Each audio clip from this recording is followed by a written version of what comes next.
తెలుసు. నిన్న రాష్ట్ర వ్యాప్తంగా డాక్టర్స్ అంతా కూడా విధుల్ని బాయ్కాట్ చేసి వాళ్ళకి రక్షణ కల్పించాలని చెప్పి మెమోరాండం ఇవ్వడం జరిగింది. చాలా అన్యాయం. ఎందువల్లంటే డాక్టర్ మౌమిత కలకత్తాలో ఈ అమ్మాయిని రేప్ చేసి హత్య చేసి చంపేశారు. 16 మంది రేప్ చేశారు. ఎంత అన్యాయం అంటే డాక్టర్లు అంటే దేవుడితో చూడాల్సినటువంటి ఈ దేశంలో డాక్టర్ల పైన ఈ విధమైనటువంటి రేపులు హత్యలు జరగడం చాలా దురదృష్టకరం. ఇది తెలుగుదేశం పార్టీ తరఫున మేము ఖండిస్తున్నాం.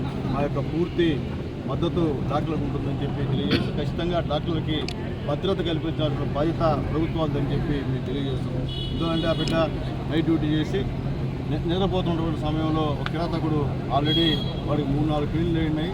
వాడు ప్లాన్గా చూసి అమ్మాయిని ఈ విధంగా రేప్ చేశారు. రేప్ చేసిన తర్వాత అసలు ఏ విధంగా ఒకటి కాదు, ఇప్పుడు సూత్రాలు చాలామంది ఉన్నారు. వాళ్ళందరూ కూడా కఠినంగా శిక్షించి గురి తీయాలని చెప్పి మేము డిమాండ్ చేస్తున్నాం. ఇలాంటి హత్య రాజకీయాలు, ఇలాంటి ఆడవాళ్ళపైన ఇలాంటి అకృత్యాలు జరిగితే తెలుగుదేశం పార్టీ ఎప్పుడు కూడా దాన్ని ఖండిస్తూ ఉంటుంది.